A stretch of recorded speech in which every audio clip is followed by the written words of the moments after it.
Good morning, everyone. It's Wednesday, June 10th. I'm Stephanie Haney. Welcome back to 3 News Now. This is your early update. Want to say a quick thank you to Ben Axelrod and Kiera Cotton for filling in for me yesterday when I was away. Was tending to some vet issues with my puggle, Harry Winston. He is okay, but getting old is not fun for people or for dogs. So that's where I was yesterday. I have some more time off coming up over the next week and a half, so you'll be seeing those faces filling in and maybe a couple other ones. So thank them for doing a great job, and you are in great hands with them.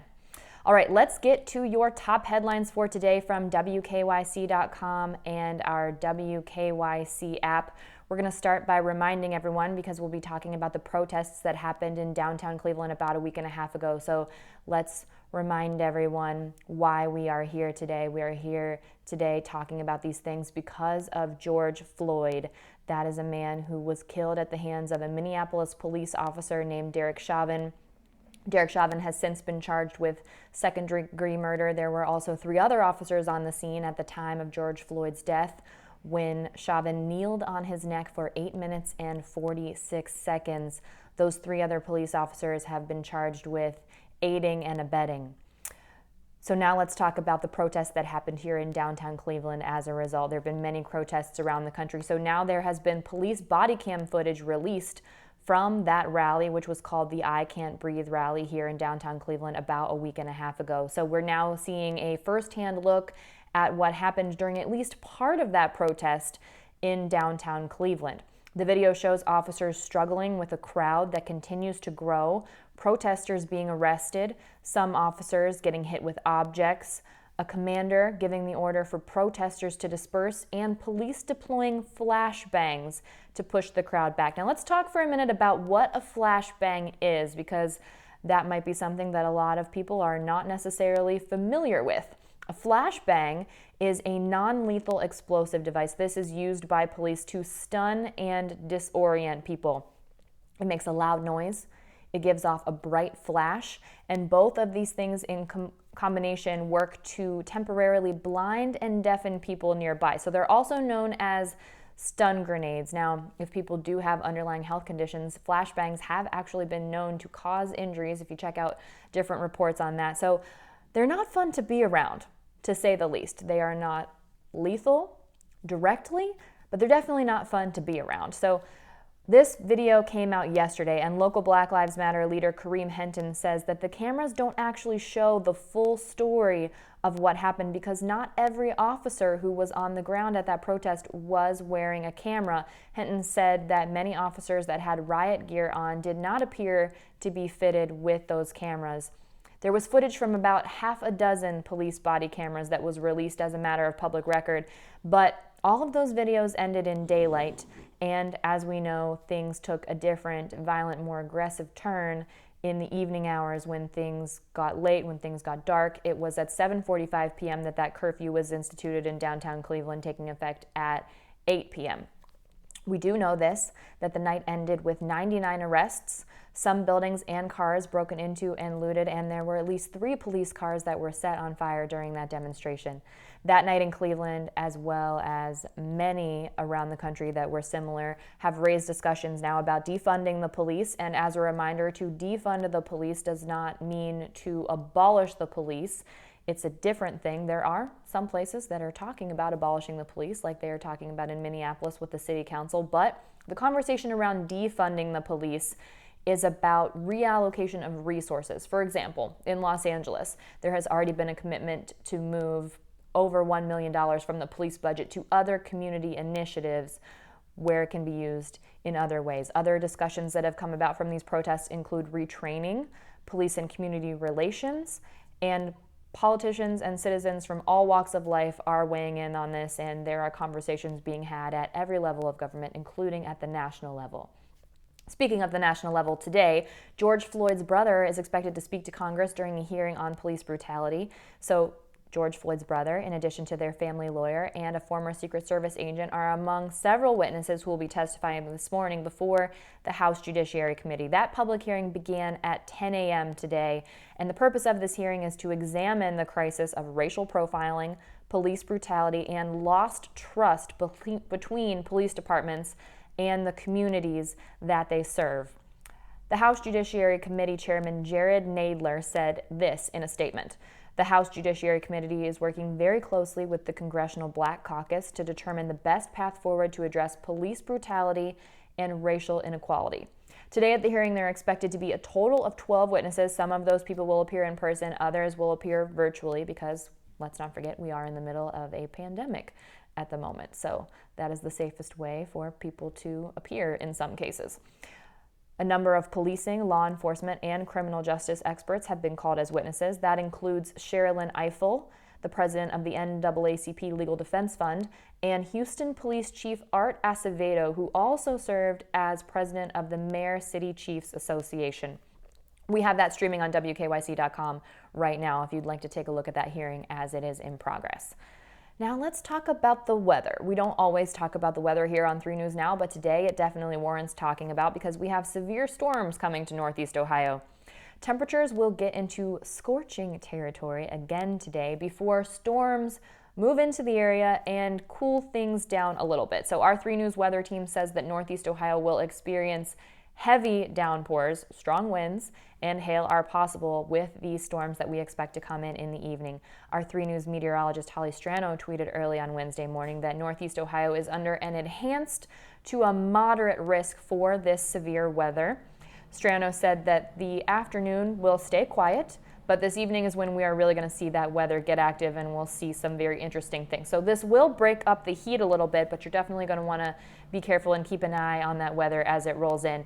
The next few days, we will see temperatures drop down from the 90s, which we saw yesterday. It was very hot out yesterday and today, and then we will head into the 70s.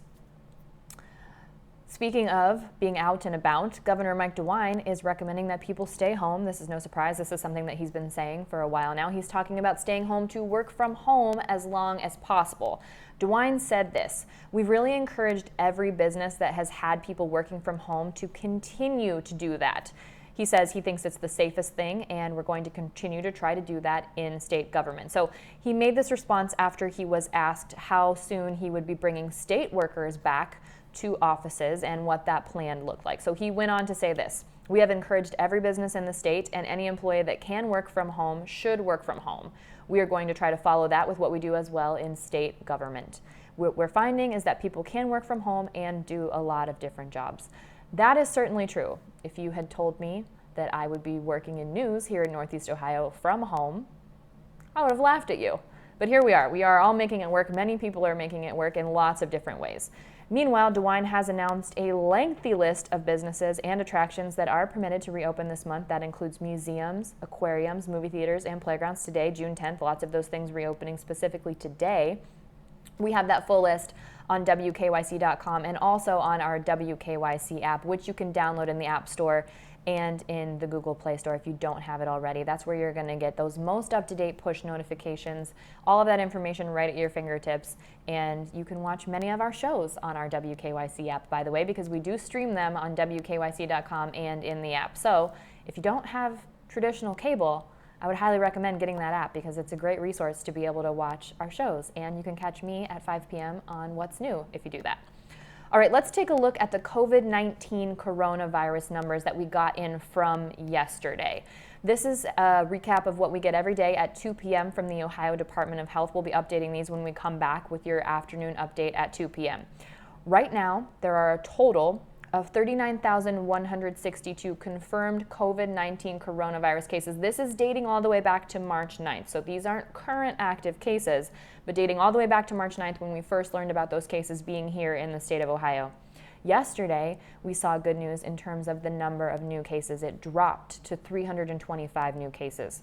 So that's 2 days in a row of decreases in new cases because on Sunday, we had 365 new cases.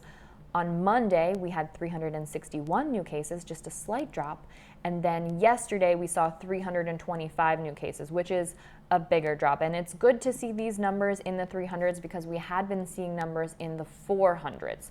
So that's positive news there. The total number of deaths reported in the state of Ohio is now 2,421. Yesterday, we saw a drop in new deaths reported as well. There were 17 new deaths reported yesterday. That's down from 27 new deaths reported on Monday.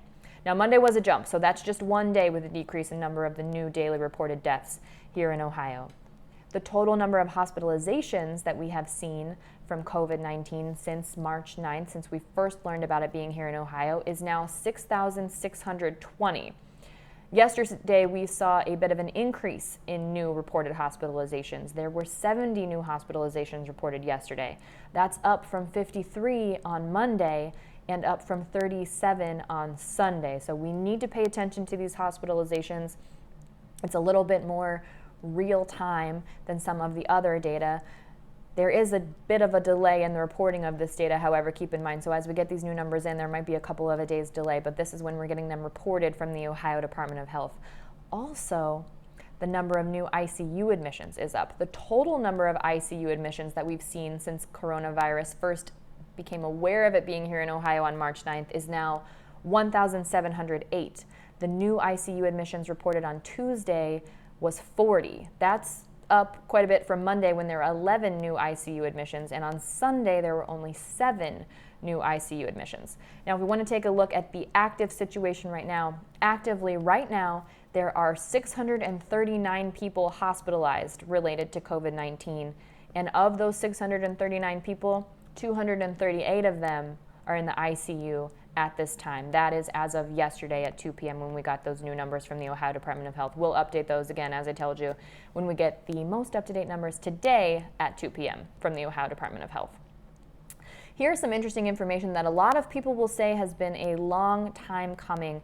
Gone with the Wind has been a celebrated movie for a long time from the Civil War era. Well, it's been pulled from HBO Max. The Wall Street Journal reported that the streaming service pulled it. It's a 1939 film. It takes place at a plantation in Atlanta during and after the Civil War. So a spokesperson for HBO Max told NBC News that the film will be brought back. So this is only temporary, but it will be brought back, quote, with a discussion of its historical context and a denouncement of those very depictions. John Ridley, the Oscar-winning screenwriter for 12 Years a Slave, he wrote an op-ed in the Los Angeles Times on Monday urging HBO Max to temporarily remove Gone with the Wind right now when everyone is talking about racial inequality and racial injustice in the country. So HBO Max said in a statement that when the movie does return to the platform, it will be presented as it was originally created, because to do otherwise would be the same as claiming these prejudices never existed. The quote went on to say, "If we are to create a more just, equitable, and inclusive future, we must first acknowledge and understand our history." The movie did win an Oscar, and it stars Clark Gable, Vivian Leigh, Leslie Howard, and Hattie McDaniel. Hattie McDaniel's role in that movie is significant because with her role in that movie, she became the first Black actor to be nominated for and win an Academy Award for her role as a domestic servant with a character name of Mammy. So, Gone with the Wind will be temporarily pulled from HBO Max, but it will be back, and it will include context for people to understand how we interpret what happened in that time currently today, and that could potentially be due to the op-ed that was written by John Ridley, the Oscar-winning screenwriter for 12 Years a Slave. That is it for your 3 News Now early update. We'll have more for you when we come back this afternoon at 2 p.m. when we get those new numbers in from the Ohio Department of Health. Everyone have a great rest of your morning and your afternoon. I will see you back here in just a bit. I'm Stephanie Haney.